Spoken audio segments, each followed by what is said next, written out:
Hey guys, Mike here, and today we're having side by side the most popular tablet of the moment, the 2012 Apple iPad, and one of the most interesting Windows 8 RT tablets available in stores, the ASUS VIVO TAB RT.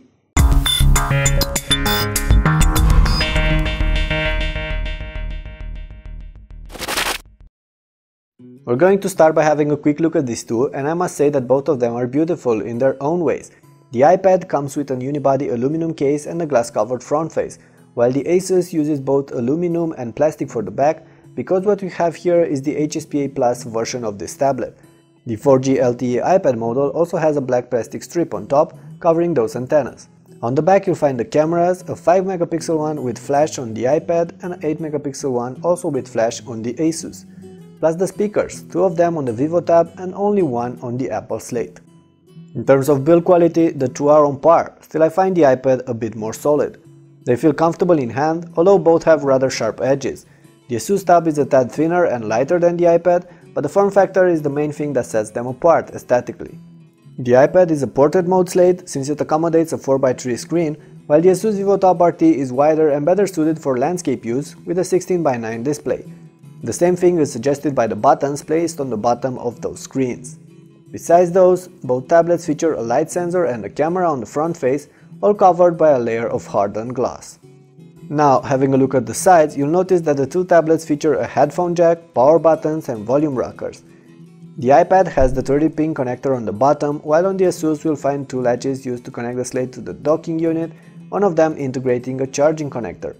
The ASUS also features a SIM card unit on the side, which is missing from the iPad since we don't have the 4G version here, and also micro HDMI video output and a micro SD card. Besides this, ASUS bundles the VIVO TAB RT with a matching docking unit that integrates an extra battery, adds an USB slot, a keyboard and a docking station, transforming the tablet into a fully functional mini laptop alternative. All in all, I'd say that the ASUS VIVO TAB RT tops the iPad with its features and accessories, while the iPad does feel a bit better built than its competitor. Looking at the screens, you'll notice a 9.7-inch Retina display on the Apple tablet with 2048 by 1536 pixel resolution and excellent contrast and color reproduction. On the ASUS, on the other hand, there's merely a standard 1366 by 768 pixels 10.1-inch screen. During everyday use, you're not really going to see the differences between the two, although the iPad's display is better. You will though when reading text and using the two devices outside in bright light. However, how the two tablets deal with the average tasks and activities is more important. They are built on different hardware platforms and run different operating systems. There's a Tegra 3 platform on the ASUS with 2GB of RAM and Windows 8 RT, while on the iPad you'll find an Apple A5X hardware platform with only 1GB of RAM and iOS 5.1 in our case. Comparing Windows 8 RT with iOS is a subject for another clip. We're not going to get in depth here.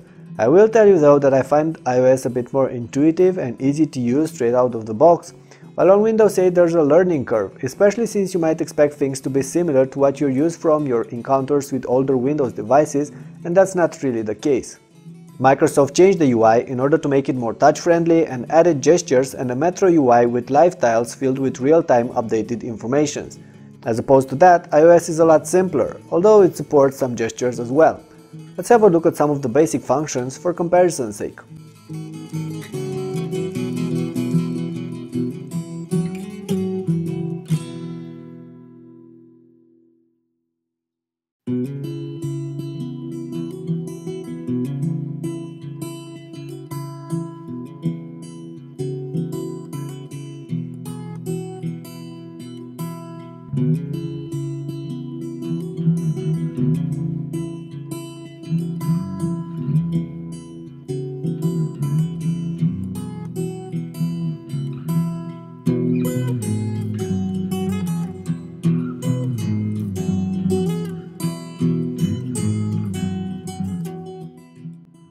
Of course, the ASUS VIVO TAB RT does provide a richer experience and true multitasking, but when it comes to smoothness and speed, the iPad tends to win, especially if you have several apps running on the two at once, and that's mainly because the two operating systems are designed in a different way.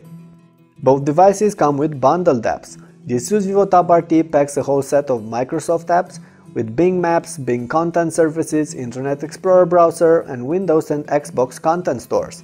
On the iPad you'll find a mix of Apple proprietary apps and others, with Safari, maps from either Apple or Google based on the iOS version you have on your device, iTunes and the App Store.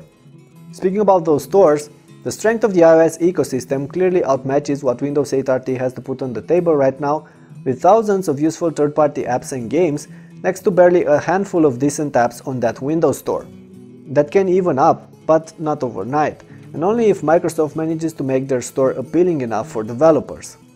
The Redmond giant tries to compensate by bundling an Office 2013 RT suite on their devices free of charge. That's even better on the ASUS tab since it comes with that docking with keyboard and trackpad. The iPad lacks a similar Office suite by default, but decent ones can be bought for $20 or so, maybe not as compelling as Microsoft's version, but still good enough for a tablet.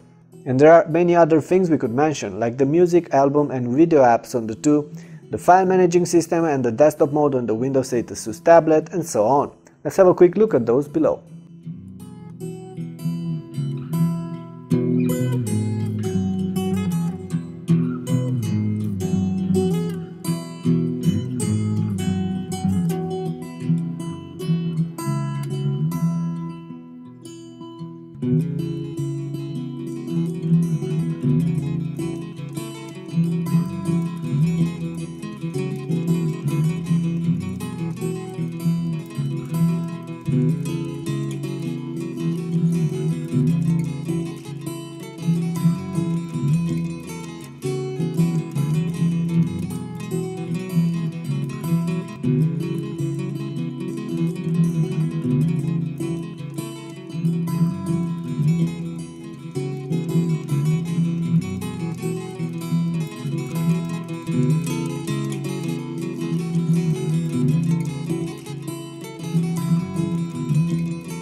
However, there is one thing I should add. Since the ASUS VIVO TAB RT is built on Windows, you might expect it to run all the everyday software you have on your computer, but that's not the case. The RT Windows 8 version is built for ARM platforms and is not compatible with legacy x86 software. You're going to need a tablet running standard Windows 8 for that. With that aside, I should mention some of the other details that set the two apart. Not going to focus on cameras though, both tablets produce decent stills and videos, nothing impressive. I will however tell you that I appreciated having stereo speakers on the VIVO TAB RT. In terms of battery life, the two slates can run for 7 to 8 hours while performing everyday tasks, and closer to 10 when looping movies. I must admit though, I didn't have the time to run some thorough battery tests, but the two slates can take you through the day at ease, and that's enough for me. Latching the ASUS VIVO TAB RT to that docking unit will push the battery life to 12, even 14 hours of use, which is definitely going to be appreciated if you tend to travel a lot. In the end, it's obvious that the ASUS VIVO TAB RT has aces down its sleeves. Much like the ASUS Transformer slates, it comes with more ports, longer battery life and a different everyday experience provided by the different OS. However, while Android has grown a lot during these last years, Windows 8 RT is barely in its infancy and will need time to catch up with iOS, if that's even going to happen at all. The foundation is definitely solid, but it just needs time and proper nurturing. So right now, for the average buyer, choosing between the Apple iPad and the ASUS VIVO TAB RT is pretty much a no-brainer. Unless you really want to experiment with Windows 8 RT or really need a tablet for office work, I see no reasons to choose the ASUS over the iPad, especially not when the iPad starts at $500 for a 16GB version, while the ASUS starts at $600 for a 30GB one. And not when there are also cheaper Windows 8 RT slates scheduled to hit the market, and I'm looking mainly at Microsoft's Surface RT here. In 6 months or maybe a year from now, things might change and the overall conclusion of this clip might become obsolete, but for the time being, that's just how things are. And that pretty much concludes this comparison between the ASUS VIVO TAB RT and the Apple iPad 3. I'd really love to hear what you think about the two and let me know which one would you choose between them right now and why. I'm also going to compare both the iPad and the VIVO Tab with the ASUS Transformer Infinity, so you should check out those clips as well. I've added the links in the description. That's about it for now. I'll catch you guys later and don't forget to subscribe to our channel if you enjoyed this clip.